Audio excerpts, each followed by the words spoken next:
Tennessee Social Studies Standards 7.32. Describe how political relationships both fostered cooperation and led to conflict between the papacy and European monarchs.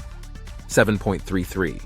Analyze the impact of the Magna Carta, including limiting the power of the monarch, the rule of law, and the right to trial by jury. 7.34. Analyze the causes, effects, and key people of the First, Second, and Third Crusades, including Pope Urban II, Saladin, and Richard I. 7.35. Explain how the Crusades impacted Christian, Muslim, and Jewish populations in Europe, with emphasis on the increasing contact with cultures outside Europe. 7.36. Describe the economic and social effects of the spread of the Black Death, that is, bubonic plague, from Central Asia to China, the Middle East, and Europe, and its impact on the global population. 7.37. Analyze the importance of the Black Death on the emergence of a modern economy, including agricultural improvements, commerce, growth of banking, a merchant class, technological improvements, towns. 7.38. Describe the significance of the 100 Years' War, including the roles of Henry V in shaping English culture and language, and Joan of Arc in promoting a peaceful end to the war. 7.39. Explain the significance of the Reconquista, Inquisition, and the rise of Spanish and Portuguese kingdoms in the Iberian Peninsula. During the Middle Ages, the Catholic Church was not only a religious authority, but also a powerful political force in Europe. The Pope, as the leader of the Church, often clashed with kings and emperors over control. At times, they cooperated for mutual benefit, but at other times, their power struggles led to serious conflicts. One major conflict involved Pope Gregory VII and Emperor Henry IV of the Holy Roman Empire. In the 11th century, they disagreed over who had the right to appoint bishops, a power known as investiture. Pope Gregory believed only the Church could appoint bishops, while Henry insisted that monarchs should have that right. Their disagreement led to the investiture controversy. The Pope even excommunicated Henry IV, which meant he was officially cut off from the Church. Henry later begged for forgiveness and was reinstated, but the struggle between popes and monarchs continued for centuries.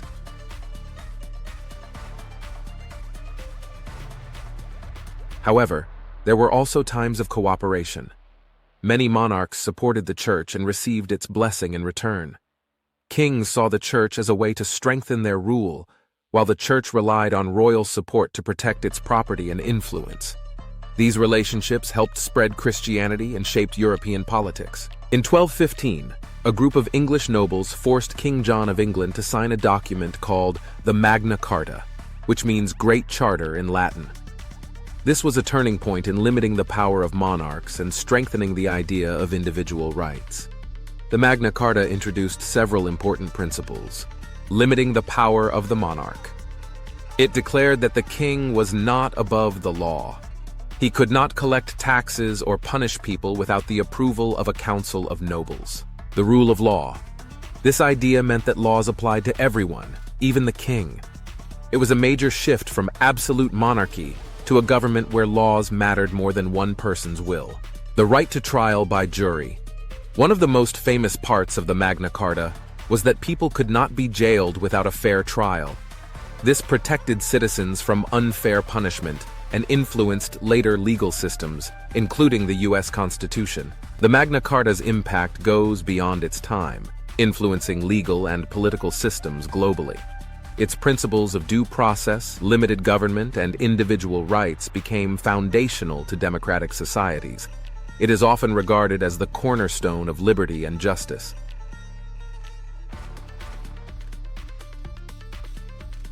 (7.34) The Crusades: Causes, Effects, and Key People. The Crusades were a series of military campaigns between European Christians and Muslims in the Middle East.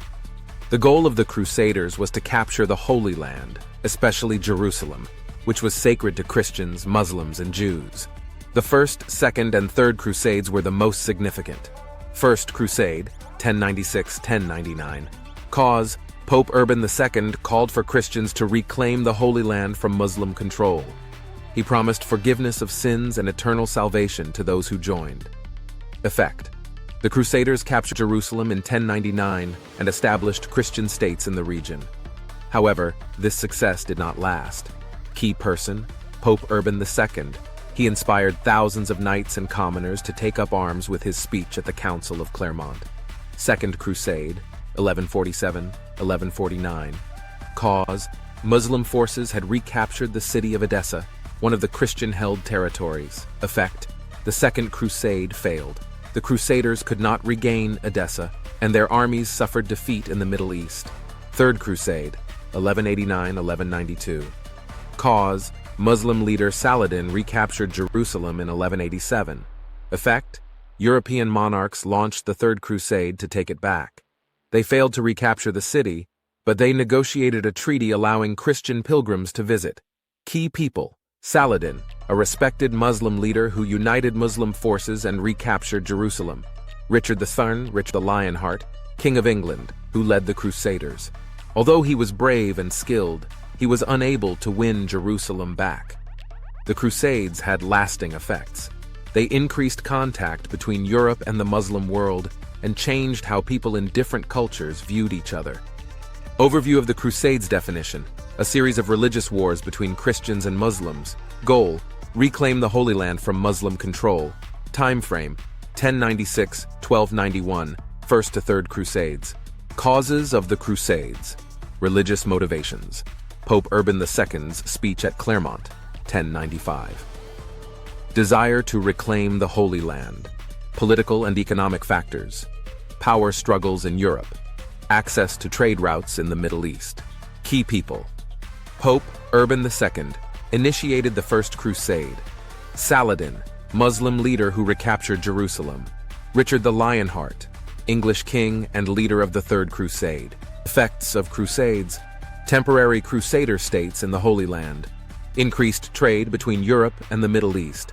Spread of knowledge and cultural exchange. Long-term religious tensions. Impact on Christians. Many Christians saw the Crusades as a religious duty. The Crusades gave nobles and knights a chance to gain land and wealth. Those who survived brought back new ideas, goods, and technologies from the Muslim world, which sparked interest in learning and trade.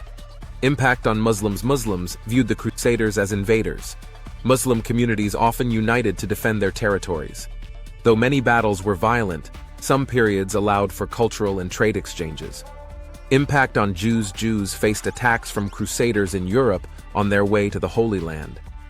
In some cities, entire Jewish communities were destroyed. After the Crusades, Jewish populations in Europe were further marginalized and persecuted. Cultural contact. Increased contact between Europe and the Middle East introduced Europeans to new goods like spices, silk, and sugar, scientific and medical knowledge from Muslim scholars, ancient Greek and Roman texts preserved by Islamic scholars. This helped spark the later European Renaissance. The Black Death began in Central Asia and quickly spread along trade routes, reaching Europe in 1347. The interconnectedness of regions through trade helped the disease travel rapidly, making it a global pandemic. Trade routes, such as the Silk Road and major ports, became conduits for the disease. Mortality rates were staggering, with some areas losing more than half their population. How it spread originated in Central Asia and spread along trade routes like the Silk Road, carried by fleas on rats, which traveled on ships and caravans. Arrived in Europe around 1347 and spread rapidly from port cities. The economic landscape of Europe shifted dramatically. Labor shortages empowered surviving workers to demand better wages, leading to the decline of the feudal system. However, agricultural production and trade suffered greatly. Socially, the Black Death caused upheaval. Fear drove people to seek religious explanations, leading to movements like the Flagellants. Unfortunately, marginalized groups, such as Jewish communities, were often scapegoated and persecuted. Effects on society killed an estimated 25 to 50 million people in Europe, about one-third of the population. Entire towns were wiped out. People fled cities, abandoned homes, and feared everyone around them. The Black Death's impact was not limited to Europe. It weakened empires, such as the Mongol Empire, and disrupted trade and societies globally, showing how interconnected and vulnerable the world had become. Effects on religion. Many people turned to religion for answers, while others lost faith because prayers did not stop the plague. Some blamed minority groups, especially Jews, leading to violent attacks. Effects on the world. The population drop created labor shortages. This disaster changed social and economic systems and would help bring the end of feudalism. 7.37. The Black Death and the rise of a modern economy. The Black Death didn't just cause death, it changed how people lived and worked. In the long term, it helped Europe move from a feudal economy to a more modern one. Agricultural improvements. With fewer people, there was more land for farming. Farmers began to use better tools and farming methods. They grew different crops and raised animals for wool and meat. Commerce and banking towns and cities began to grow again. More people started trading goods, especially in places like Italy and the Netherlands. Banks became more common to manage money, give loans, and exchange currency. A merchant class. A new class of wealthy merchants rose, especially in trading cities. These people had money but were not nobles. Merchants helped support the arts, education, and future innovations. Technological improvements labor. Shortages forced people to invent machines to do more work. Water mills and windmills were used more often. The printing press, developed later in the 1400s, would spread ideas quickly. Growth of towns. People left rural manors and moved to cities to find work. Towns became centers of trade, education, and new ideas. Universities and guilds helped train workers and thinkers for the future. These changes helped end the Middle Ages and start the Renaissance.